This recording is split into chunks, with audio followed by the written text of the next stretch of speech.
In the middle of the sea, a salvage ship uses a crane to haul up a rusted Iron Maiden that has been submerged for centuries. On deck, a mysterious woman named Discord watches as her crew pries open the metal coffin. Inside, they find Quinn, an immortal woman who has been trapped under the ocean for 500 years. Quinn gasps for air, alive and unaged, thanks to her immortality. Meanwhile, in Croatia, a team of immortal mercenaries is on a mission to stop a notorious arms dealer at his villa. Andy, Andromache of Scythia, who lost her own immortality 6 months ago, still leads her friends into battle. Hiding in the woods, they surveil the villa and wait for the right moment to strike. When a guard wanders off toward the trees for a bathroom break, Andy and former CIA agent James Copley silently knock him out and hide his body. At the same time, Nikki and Joe, the team's immortal couple, slip into the garden to neutralize more guards. They surprise 2 henchmen and engage in quick hand-to-hand combat. One thug slashes at Joe with a knife, chopping off his thumb. Joe barely flinches. Being immortal, he simply presses the severed thumb back onto his hand, and within seconds, it heals back in place. The stunned guard is dispatched a moment later as Joe and Nikki finish off both attackers. With the perimeter clear, Nikki and Joe fire their guns into the air to draw out the rest of the guards. They then steal 2 cars from the driveway and roar off, prompting the remaining henchmen to grab their motorcycles and chase after them. The loud pursuit pulls almost all enemies away from the house, leaving the path open for Andy and James. Andy and James slip into the villa while the others lead the guards on a wild chase outside. More armed thugs rush to intercept Andy and James in the halls, forcing the duo to dive for cover as bullets fly. Andy spots an antique sword on the wall and grabs it as a weapon. Charging forward, she slashes through the gunmen with expert skill, cutting them down one by one. Within moments, a room full of enemies is cleared. Andy may be mortal now, but she is still as lethal as ever. To catch the remaining guards by surprise, Andy sneaks around and comes in through another doorway behind them. The last few henchmen never see her coming. She swiftly takes them out from behind with the sword, ending the villa's ground floor resistance. Meanwhile, Nile, a former Marine and the newest immortal, makes her entrance from the river at the back of the property. She pilots a small motorboat toward the villa and opens fire on the guards by the water. Under a hail of bullets, Nile crashes the boat onto the stone steps and jumps out to continue on foot. A bullet hits her in the neck, but Nile pulls it out and the wound heals instantly. She then grabs hold of a flagpole on the side of the building and uses it to swing up to a balcony. On the mountain road nearby, the remaining guards chase Joe and Nikki's stolen cars on motorcycles.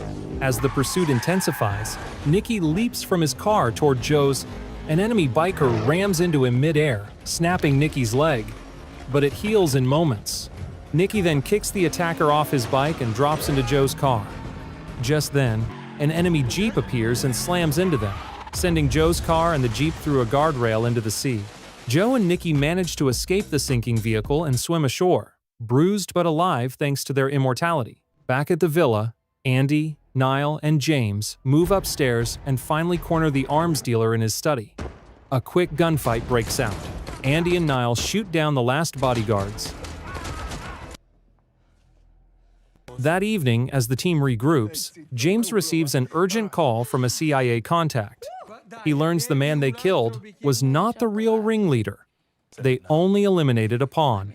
The true mastermind behind the arms-dealing operation is Discord, the very woman who pulled Quinn out of the sea. James shares a security photo of this woman, and Nile immediately recognizes her from a recent dream. In that vision, Nile saw the woman murder a scholar in a library before stealing his ancient books. The team realizes that Discord is no ordinary criminal. She is an immortal with a dangerous agenda. The next day in Paris, Booker, Andy's former teammate, returns to his apartment after a day of heavy drinking. He finds Quinn waiting for him.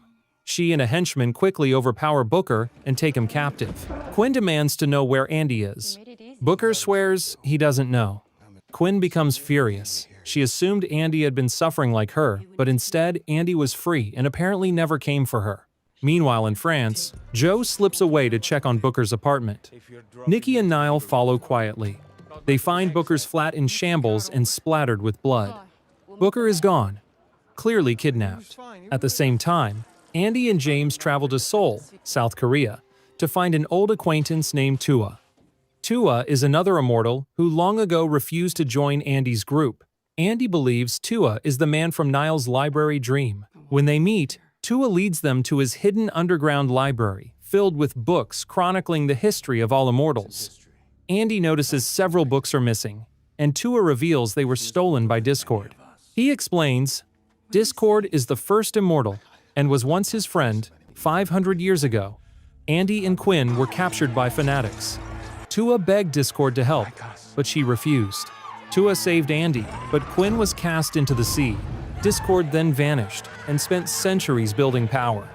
Now she has resurfaced for reasons unknown. Andy admits she lost her immortality and fears Discord knows her vulnerability. A few hours later, Andy and James bring Tua to the team's safe house on the coast of Italy. They reunite with Nile, Nikki, and Joe, sharing everything they've learned. In the middle of this discussion, Joe's phone rings. It's Booker. He's alive and asks to meet. Nikki and Joe pick him up and bring him back. Though everyone remains wary, Booker informs them that Quinn is free. He gives Andy a letter from Quinn, asking Andy to meet her at a certain old seaside spot that was special to them. Without hesitation, Andy prepares to leave for this meeting. Nile insists on coming along as backup, and Andy agrees. During the drive, Andy grows anxious. At a rest stop, she confides to Nile that she's afraid to face Quinn. Nile is stunned. She's never seen Andy scared before. Andy worries Quinn will hate what she's become after all this time. The next day in Italy, Andy arrives at a secluded coastal ruin, the special place from Quinn's message. Quinn steps out to meet her, and their reunion is tense. Andy immediately apologizes for not finding and rescuing Quinn from her terrible imprisonment. She insists she searched, but the ocean was too vast. Andy invites Quinn to rejoin the team, but Quinn refuses, saying she will not fight for humanity after what was done to her. Hurt and disappointed, Quinn turns and walks away. Not willing to lose Quinn again, Andy follows her down an alley, signaling Nile to hang back. Andy tries to reason with her, but Quinn suddenly snaps and attacks. Andy doesn't want to fight, but Quinn's centuries of rage boil over. They clash in a fierce duel, each showcasing centuries of skill. As they fight, Nile suddenly sees Discord watching from nearby. She yells to warn Andy. Andy and Quinn halt and see Discord smirking at them from afar. Without a word, Discord turns and walks away. Nile immediately runs after her, determined to get answers. As Discord leaves, Quinn shouts Nile's name, which alarms Andy. Quinn shouldn't even know Nile. Andy realizes Discord freed Quinn and they are allied. Anger flares and the fight resumes. In the struggle, Quinn grabs the pendant necklace Andy once gave her and rips it from Andy's neck. While Andy is stunned by the loss of this sentimental keepsake, Quinn dashes into a crowd and vanishes. Nile catches up to Discord inside an old church. Discord calmly shares a bit of her history. She claims she's seen it all, even the crucifixion of Jesus, and scoffs at Andy's team for protecting ungrateful humans. She then shows Nile a birthmark on her arm. Nile is startled to see she bears the exact same mark. Discord calls Nile the last immortal. She doesn't explain further. Instead, Discord smiles thinly and disappears, leaving Nile alone with more questions. Andy and Nile return to the safe house and inform the group of Discord's ominous claims and Quinn's stance. Everyone is on edge, unsure how to fight an enemy who knows all about them. Andy, in private, grieves over her stolen necklace and the rift with Quinn. Andy's heart is heavy, but she resolves to rescue Quinn and stop Discord. Tua quietly confirms a theory. Nile's blade that stabbed Andy months ago is what made Andy mortal. Legend says the last immortal can remove another's power, and an immortal about to lose their gift can pass it on. To test it, Nile inflicts a small cut on Booker. It doesn't heal. Booker has lost his immortality, and he asks Tua to hide this from Andy. By morning, Booker considers leaving, feeling guilty. Andy insists he stay. They need everyone's help against this threat. Booker agrees to stay. Meanwhile, Discord convinces Quinn that together they will make Andy's team and all of humanity pay for what was done to them. Soon after, James alerts the team that Discord's forces have attacked a nuclear power plant in Indonesia. Security footage shows Quinn and an army of goons taking over the facility and rigging the reactor with explosives. It's clearly a trap for Andy's team, but they cannot ignore a potential nuclear catastrophe. As they gear up, Joe confides to Nikki that he's scared this could be their last fight if they lose their immortality. Nikki squeezes his hand and assures him their love will last no matter what. Andy, Nile, Booker, Joe, Nikki, and Tua infiltrate the nuclear plant under cover of darkness. James remains outside, guiding them via comms. Inside, the facility is in chaos. Alarms wail and explosive charges are strapped to equipment everywhere. Suddenly, armed henchmen swarm them. With explosives everywhere, both sides avoid gunfire. A fierce melee breaks out. Blades and fists fly. The attackers aren't as skilled as the immortals, but they are numerous and manage to split the team. At one point, an explosion blows Nikki off a platform. Joe pulls Nikki back up, relieved. Tua, Nikki, and Joe break into the control room to find the main bomb. But it's a trap. Metal doors slam shut and liquid nitrogen floods in, flash freezing all three where they stand. A team of Discord's operatives in hazmat gear then hauls away their frozen bodies in heavy bags. Meanwhile, Andy heads for the reactor core, but is ambushed by two big henchmen. One hits her with a taser, dropping her to the floor. Andy fights back, managing to disable them. But there's no sign of Nile. She calls for Nile, but gets no answer. Nile had fallen off a collapsing catwalk and lies unconscious under debris nearby. Outside, James sees his team being taken. He tries to intervene with a rifle, but is quickly overpowered and captured.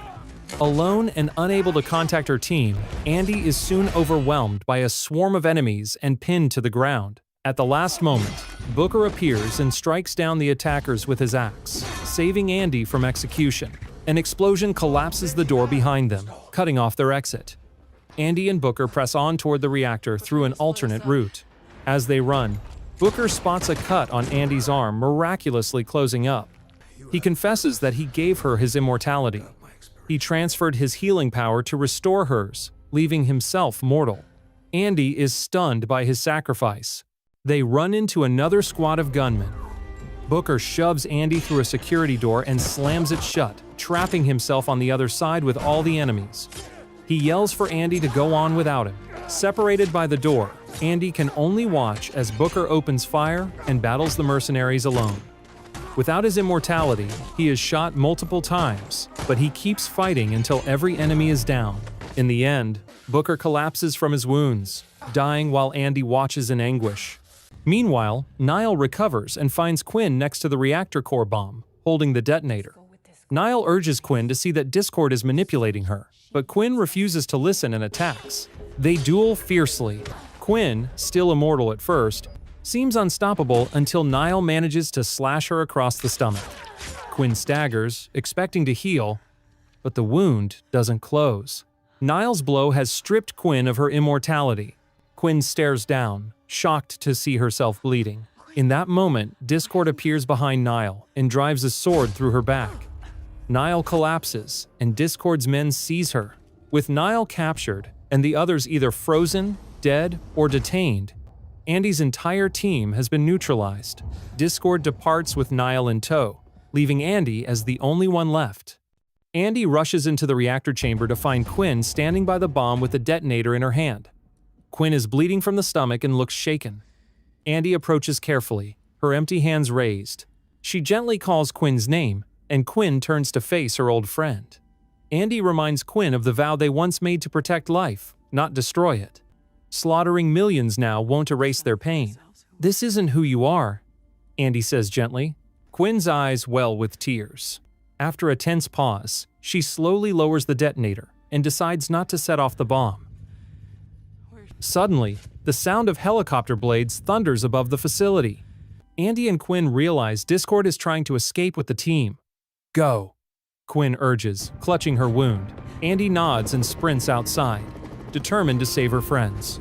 Outside, two helicopters lift off. One is already flying away with Joe, Nikki, and Tua on board. The second hovers low, Discord standing in its open doorway. She beckons mockingly. Andy refuses to surrender. She sprints and leaps, crashing through the side window of Discord's helicopter and grabbing on. The chopper lurches as Andy tries to climb in. A pilot shoots her at close range, and Andy loses her grip, tumbling back onto the rooftop. She groans in pain, but her wounds quickly heal. The second helicopter swings back around. Discord glares down at Andy in defiance. Andy gathers her strength and leaps again, this time colliding with Discord and yanking her out of the aircraft. The two women fall and slam into the ground.